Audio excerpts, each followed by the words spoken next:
A very good morning to you all. You're watching World News and I'm your host, Klaudia Czerwińska. U.S. President Donald Trump said on Tuesday that new Patriot missiles are already being shipped to Ukraine from Germany. The comment comes after Trump announced on Monday that the U.S. would sell weapons to NATO countries for them to then transfer weapons to Ukraine. When do you think the first Patriot missiles, some of these weapons that our allies will buy? They're already being shipped. From what countries? They're coming in from Germany and then replaced by Germany, and in all cases, the United States gets paid back in full. So what's happening, as you know, is the European Union, if you look, mostly European Union stuff, but let's put it in the form of NATO. It's very similar. But NATO is going to pay us back for everything. In some cases, we're going to be paid back by countries of the European Union directly.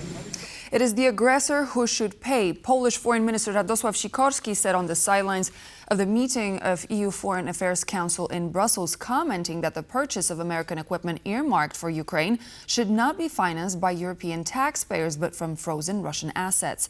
Poland's top diplomat, however, went on to praise Donald Trump for his decisive action against Russia and support for Ukraine. We know that President Trump has announced that the United States will produce equipment for Ukraine. I asked my fellow ministers about who should pay for this equipment, the European taxpayers, or is it better, in my opinion, to pay for them by the aggressor with its frozen funds? Ukraine's situation is dramatic. Putin has stepped up attacks on civilian targets, and we hope that this period of 50 days before possible US sanctions enter is the period to increase pressure on the Russian Federation to finally come to its senses. I am very pleased that the President of the United States has come to those conclusions that we, as the European Union, have come to before, namely that Putin does not want peace. It is Ukraine that agrees to an unconditional ceasefire, and that the only language Putin understands is the language of pressure.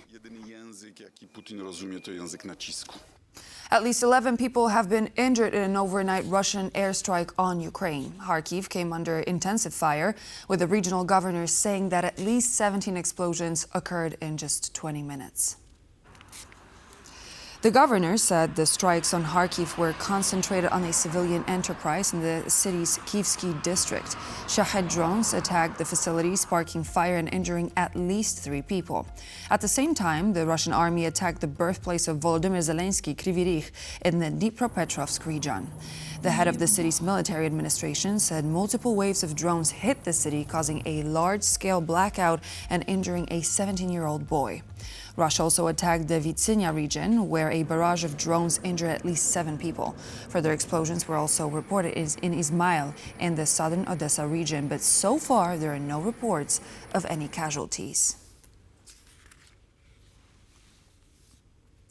A new Finnish law banning Russian and Belarusian citizens from purchasing real estate in the country took effect on July 15th.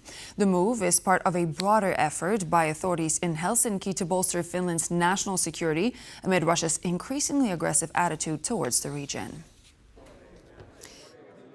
The new measure was announced on social media by the Finnish Defense Minister Antti Häkkänen. The new law allows the Ministry of Defense to block property transactions involving nationals from countries considered a potential security threat.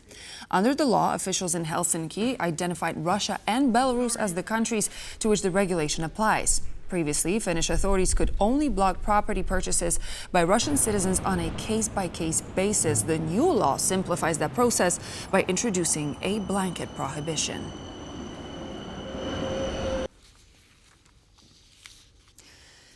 Billionaire Czech politician and former prime minister of the country, Andrej Babiš, said he would scrap a Prague-led initiative to supply Ukraine with large-caliber ammunition if he returns to power. Babiš is the leader of the right-wing ANO party, which currently leads in the polls ahead of a general election in October. So, the ammunition initiative. You said it was overpriced. Yes, rotten. Rotten? So you're going to scrap it then? Well, of course. Why would we continue with that? We need money for our people. We need money for... So we're just completely wasting it with our allies. Our role in this is organizational. No. It's not working out. And we want to know how much the Czech Republic paid. It's all kept completely secret. We will invest in our country's defensive capabilities. Yes, defensive capabilities, right? That means anti-missile systems, Patriot missiles, not those overpriced F-35s that the Prime Minister bought just to get a backdoor entry into the White House where nobody was expecting him and then talked about Ukraine. Well, I don't know the specifics of that contract, but why would we sign such a contract for planes that won't arrive for 10 years? An American who secretly provided intelligence to the Russian military from inside Ukraine has been granted Russian citizenship. According to a Russian military commander, information provided by Daniel Martindale helped Russian forces plan an offensive to seize Khurakhove, a town near the logistic hub of Pokrovsk. The citizenship ceremony for Daniel Richard Martindale was widely broadcasted on state-owned media. According to Russian media, he was granted citizenship by order of Russian President Vladimir Putin. Martindale first arrived in Russia in 2018 to study the language and teach English in the Far East city of Vladivostok. In February 2022, just before the start of Russia's full-scale invasion of Ukraine, Martindale relocated to Poland and crossed into Ukraine. He then traveled eastwards to the Donetsk region, eventually settling in a Ukrainian village. Over the next 2 years, Martindale covertly shared intelligence with the Russian military, including information on Ukrainian troop positions.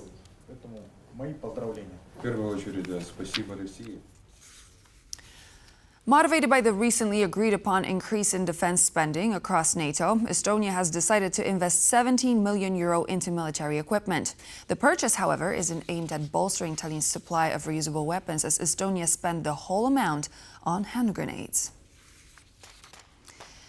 The truckload of grenades has been described by the Estonian Center for Defense Investments as both defensive and offensive. The Estonian army will receive the grenades over the course of the next 4 years. The head of the Combat Munitions Division at the Defense Force General Staff said hand grenades have always been part of the Estonian Defense Forces combat equipment and have been consistently used in training. He also added that the grenades will not only be used for exercises, but also to fill Estonian arms stocks.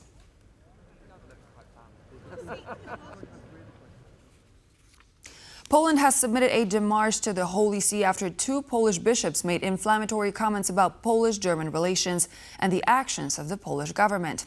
Warsaw claims the statements made by the 2 bishops go against the Concordat signed by Poland and the Holy See in 1993. On July 11th, Bishop Antoni Długosz proclaimed his support for the border defense movement, created by Polish right-wing figure Robert Bąkiewicz. The latter was recently partially pardoned by Polish President Andrzej Duda after Bąkiewicz was sentenced to a year of community service for violating the bodily integrity of another activist. On July 13th, Bishop Wiesław Mering said Poland is, quote, being ruled by self-proclaimed Germans, adding that Poles and Germans will never be brothers, citing 17th century Polish poet Wacław Potocki. The Polish Ministry of Foreign Affairs said the question of illegal migration into Poland, including the issue of the border defense movement, is a domestic matter that church officials should not comment on, and that they expect the Holy See to take appropriate measures regarding the 2 bishops. Dozens of people have protested illegal migration in the Spanish town of Torre Pacheco following 4 nights of clashes between far-right demonstrators, police and North African migrants. The protests flared up after an attack on an elderly resident of Torre Pacheco by 3 Moroccan citizens. Protesters in Torre Pacheco say that following the attack, they're afraid to go out into the streets and want the migrants to be removed from the town. We are tired of this situation, very tired. We go out and we are insecure. I have 2 children and they have to go out because it's their town. But I'm always extremely worried when they are out in the street. Of course now you go out with fear. I know Domingo, I used to work in a bar and served him coffee. He was having a walk calmly and damn it, they beat you up. There is no right for this to happen. This time was Domingo, but tomorrow it can be any other person to be raped or scrapped. Thousands of horrible things.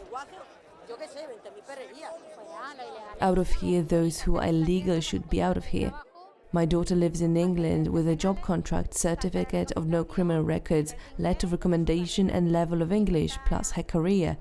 My son is in Australia with the same conditions plus medical insurance and money in the bank for whatever he needs. But this is not what is happening here. I'm not a racist. My children live out there. But it can't be that we are receiving all those who want to come here while Spaniards are working for them to live here. No. The solution? For them to leave. That's the best thing I can think of. That's the solution. Those who don't have legal paperwork should leave. That's the only thing. On Monday, a ship operated by the European Border and Coast Guard agency Frontex sunk off the northwestern coast of Lesbos after striking a reef. All 5 Portuguese crew members and 1 Greek liaison officer were rescued. However, the fate of 4 migrants that were on board remains unknown. The vessel was on patrol when the incident happened. Their mission was to rescue a capsized boat filled with 40 migrants who left Turkey to reach the Greek shores. The rescue operation took place northwest of the coast of Lesbos, with heavy winds and tall waves adding to its difficulty. Swayed by the weather, the vessel hit a reef, breaking its carbon fiber hull, running around and then swiftly sinking to the bottom of the Mediterranean Sea. The incident is currently being investigated by both Lesbos port authorities and the Portuguese police. Europe's second highest court has delivered a ruling on a legal challenge by JeanMarie Le Pen, the founder of France's far-right National Rally, regarding a European Parliament order for him to repay over €300,000 for what the Parliament deemed improper personal expense claims. JeanMarie Le Pen contested by decision by the European Parliament in 2024, which claimed that he had invoiced personal expenses under a budget meant for official MEP duties. The Parliament demanded he repay the amount, which Le Pen argued was unfair, citing breaches of legal certainty and his right to a fair trial. In his appeal, Le Pen sought the annulment of the debt note and requested that the Parliament cover legal costs. However, after Le Pen's death on January 7, 2025, his children took over the case as theirs, continuing the legal battle. And now, touchdown. The first Polish and Hungarian astronauts to board the International Space Station have successfully returned from the final frontier. Sławosz Uznański-Wiśniewski, Tibor Kapu, and the Axiom 4 crew landed with a splash. And splash. And working their way towards the vehicle are the SpaceX and Axiom support teams. The SpaceX Dragon capsule named Grace, carrying the crew of Axiom 4 space mission, landed safely just off the Californian coast, near San Diego. 4 astronauts slid out of the capsule, Commander Peggy Whitson from the United States, already a space veteran, as well as 3 first-timers, pilot Shubhanshu Shukla from India, and 2 mission specialists, Hungary's Tibor Kapu, and representing Poland, Sławosz Uznański-Wiśniewski. There is Sławosz Uznański-Wiśniewski of Poland. They landed exactly where they were meant to land, according to precise calculations. They left the Dragon capsule at appropriate speed, almost unaided, and now we wait for a summary of the mission and the experiments. To mark the occasion, Hungarian universities and other institutions launched the Hungarian Space Lab network, aiming to further the country's space industry. In an exploding industry, we are making 21st century history in space. In Poland, children gathered to watch the landing live at the Copernicus Science Center in Warsaw.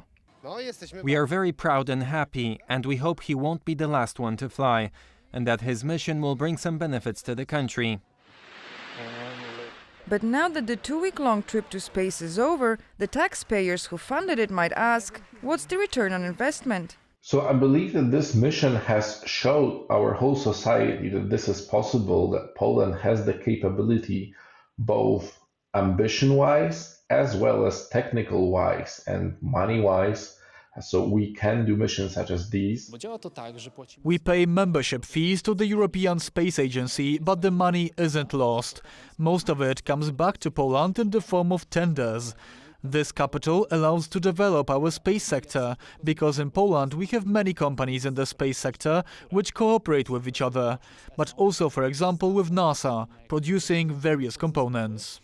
Sławosz Uznański-Wiśniewski will now travel to Germany, to the European Astronaut Center, where a medical team will watch over him until he gets used to gravity again.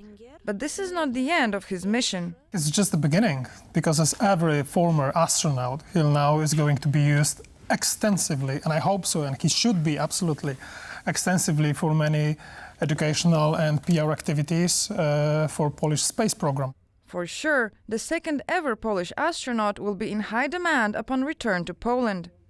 Every astronaut, when he or she goes up there, and when they ask him, what do you remember the most, and what touched you the most, was to see that fragile planet and realizing that this is the only home we have and that we have to protect it. The Axiom 4 space mission was a big step forward for countries with little experience in space exploration.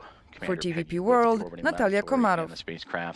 Completely enveloped and done. And with that very positive news coming from space back down to Earth, we end our news service. I'm Klaudia Czerwińska. Thank you so much for joining, and please do stay tuned. We're back on TVP World in just a moment with more news and features, and we'll see you there.